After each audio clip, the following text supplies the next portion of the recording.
Welcome to the first Analytical Strategy podcast. Today we're going to be doing a deep dive into a specific move or moves, and that is Parvati's double idol play to get out JT and Denise's double idol play to get out Sandra. So after watching this on Winners at War, I can see a lot of similarities between the two moves. Parvati's move was considered one of the best moves in the history of the game, if not the best idol play in the history of the game, and I think Denise is coming pretty close. Now, there is a lot of specifics regarding the strategy in both of these moves that we need to dive into. It's not as simple as Parvati just plays the two idols for Sandra and Jerry to get out JT. There are a lot of specifics that went down to make that move possible. So we're going to rewind and really break this down. So there's two key things that Parvati really needed to pull this move off, and that is obviously the two idols and the information of where the votes were going. So we've got to backtrack quite a bit to how she actually obtained these two idols. So firstly, she got one herself, she found one herself, and secondly, she got one through Russell. Now we have to backtrack even further to see where Russell obtained this idol, and now he got it through JT giving him the idol from the Heroes tribe. Now JT had the perspective that Russell was on the bottom of the alliance, and that Parvati was running a all-women's alliance on that side of the camp. Now we have to backtrack even further for this information to actually be present. So within Survivor Micronesia, Parvati ran probably the best female alliance in the game, maybe the best core alliance that's ever happened in Survivor, and she took it all the way to the end and won the game. So JT was obviously quite fearful of this, and especially seeing tribal after tribal guys get voted out of the game, and his assumption was Russell was next to go as he was the only male left in the villains tribe. Now, so not to mention that every challenge that the heroes and villains competed, Russell played it off beautifully. He would plead to the heroes camp. He would give JT all these signals saying that he's in trouble. He would really give this impression off that he was on the bottom. And this is a massive, massive credit to Russell and some really top tier gameplay. So this really confirmed the fact that JT thought that Parvati was running the show, and Russell really made this happen. Russell knew that Parvati had an all-women's alliance, and he knew that this is what the heroes were thinking, and he played into their hand perfectly. So JT was able to give Russell the idol with the notion that Parvati would be going home, and that's exactly what he did, and that's exactly what did not happen. So Russell kept the idol leading into the merge, and this is where it was 5 versus 5. So there were 5 heroes and 5 villains left in the game, and the heroes' guns were pointed at Parvati and the villains' guns were pointed at JT. Now, this is where Parvati sort of took over and took control. So Russell, at least based on the edit, was still under the impression that the heroes were going to vote for Parvati, and he gave Parvati this idol. Parvati was now in possession of 2 idols in the game, and probably when she received it, she was under the impression she was going to play one for herself. Now, she had a conversation with Amanda and basically read Amanda like a book. Amanda's like, you have to play the idol for yourself. It's the only way you'll stay in the game. It's the only way we'll be able to work together. And this again dates back to Survivor Micronesia. Parvati and Amanda played together for the whole duration of the game, and Parvati knows exactly how this person can lie, her facial expressions, her body language. She read everything. She read straight through Amanda. Now, Danielle won immunity at this challenge, so she was safe. The heroes weren't going to vote for Russell in the odd chance that he was telling the truth. He was safe. Parvati knew that they weren't going to vote for her because the way that she read Amanda, or was at least relatively confident. She had a high degree of confidence that these 3 people were going to be safe at the tribal, leaving Jerry and Sandra as the only 2 vote outs potentially available on the villains camp. So given all this information, Parvati played the 2 idols, one for Jerry and one for Sandra, and it was extremely well played. I got to give massive credit to Parvati for making this move, but I've also got to give a huge amount of credit to Russell for being able to obtain that second idol and being able to really play the role of the underdog on that tribe when really he was running the show the whole time. So it's really, really, really top tier strategy from both of their behalves. And I actually just want to talk about JT's role in this. So JT gives Russell the idol with the impression that he is on the bottom. Russell will play the idol, he'll save himself. He'll go into this merge as a 5-5 still, but Russell will join the heroes and make it a 6-4. And then the heroes will steamroll the villains and JT will win the game. Point blank. JT's going to win if the heroes make it to that top 5 spot. Now, a lot of people view this move from JT as maybe the worst move in the history of the game. I couldn't disagree more. I think given all the information that JT had, I think the move was...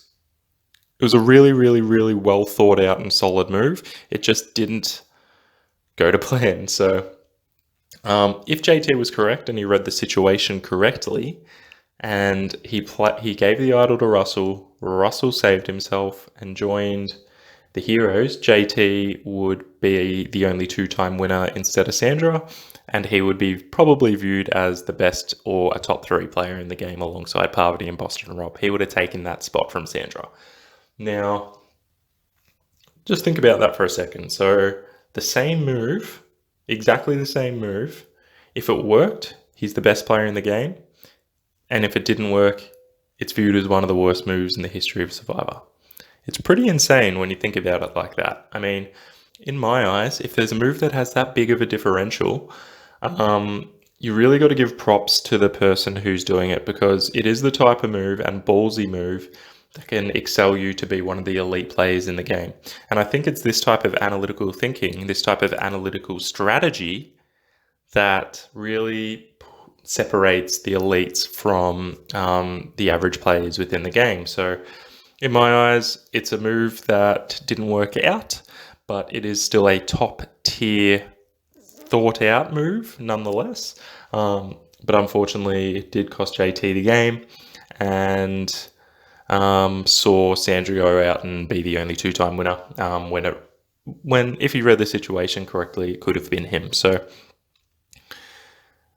massive props to Parvati and Russell for giving him that impression, and yeah, it was absolutely insane, and it's definitely one of the best deep dives I think that the game has seen so far. So I want to compare this to the most recent episode of Winners at War, where Denise played the 2 idols and voted out Sandra. So we have to backtrack this one as well. So initially, Denise and Ben went out looking for the first idol that she had. Ben gave her a lot of clues, wanted to improve his social game, and he thought by doing this, it's a really good way to solidify an alliance. So he went out with Denise, and Denise has found the idol. So she's got 1 in her possession at this point in time. Moving along further into the game, there's a tribe swap and she gets put on the minority against 3 people from the red tribe. Tony, Kim, and Sandra, and her and Jeremy are on the bottom. So this is where fire tokens is a brand new element of the game. So Sandra obtained her idol, which was only valid for 3 tribal councils, from Natalie. And I think Natalie giving Sandra this idol is a pretty good move on her part. I think she read the game that Sandra was going to be probably one of the most targeted people in the first 3 tribal councils that she went to, and therefore it was definitely Sandra who was going to purchase this idol. So some players at this point in the game may have gotten that package. They may have said, this is an idol valid for 3 tribals and it only costs me 1 fire token. And they would be under the impression, maybe not that what we have seen, considering how cheap the advantages are still going for, but moving forward in the game, if you keep your fire token and you have multiple of them, that you're going to be able to get something far more powerful than an idol that's valid for 3 tribals. So if someone thought they were in a really good spot, they didn't really need the idol at that point in the game, they might have held their fire token and Natalie wouldn't have received it. So I think selecting Sandra was probably the right play. So Sandra's got got her idol for the fire token, and she is now in the tribe with Denise. So Sandra's read of the game is that she's in the majority. Denise is going to receive the most votes, and I think she still wants Tony to be voted out of the game. Sandra approaches Denise, and remember, Sandra only bought this idol for 1 fire token. So if Sandra speaks to Denise and says, "Hey, can I get 2 of your fire tokens for this idol?" Sandra's making a profit. And it's really good for these fire tokens to start coming into the strategy of the game, start coming into the bartering of the game. And I'm interested to see how much they can shift alliances and shift advantages and things like that. So it'll be interesting to see how that progresses as the season continues. But at this stage, Sandra approaches Denise and says, "I have an immunity idol. If you give me your 2 fire tokens, I will give you this idol." Denise's eyes light up. She is over the moon at this. She's already got an idol. She knows she's already safe. But she is able to obtain this idol from Sandra for her 2 fire tokens. Now, what even excels this move even higher is Denise then speaks to Sandra. She says, "I don't know if this idol's legit. I'll give you 1 fire token. I'll play the idol. If it's legit, when we get back to camp, I'll give you the second token." As soon as I saw this happen, I knew Denise was going to get rid of Sandra. So Sandra was voted out, and Denise was able to hold on to her 2nd fire token in the process. Now, Denise also played her original idol for Jeremy.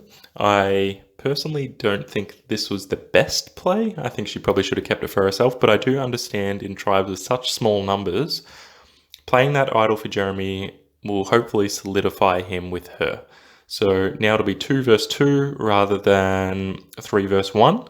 So I do understand it, and I also understand it from a votes perspective. So if they were going to put 3 votes on Denise, for example, 1 vote on Jeremy, and then Denise's 1 vote on Sandra, on the revote, Jeremy would have got sent home. So A, it protects him from that tribal, and B, it hopefully will solidify an alliance member in the odd chance that they do have to stay as a group of 4 and go to tribal council again.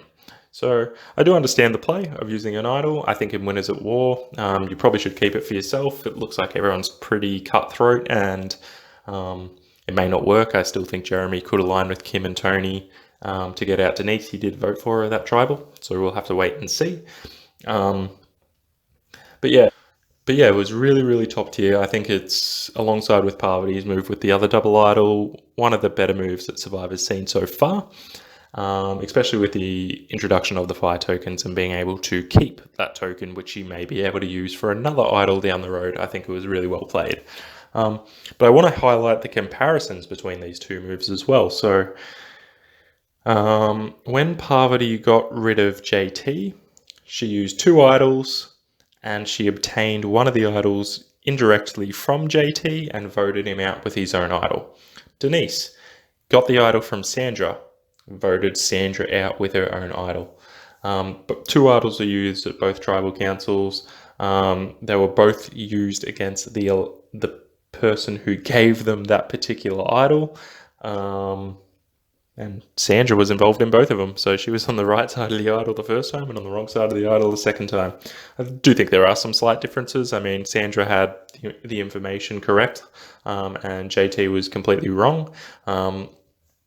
But overall, the concept is basically the same. They were trying to use an idol as leeway to gain an alliance member, and it backfired, and the idol was used against them. So I just think it's another key reason why people should hold on to the idols for themselves. Using them for other people in the game should happen in certain situations, but in the majority of circumstances, I think keeping it for yourself is the best play.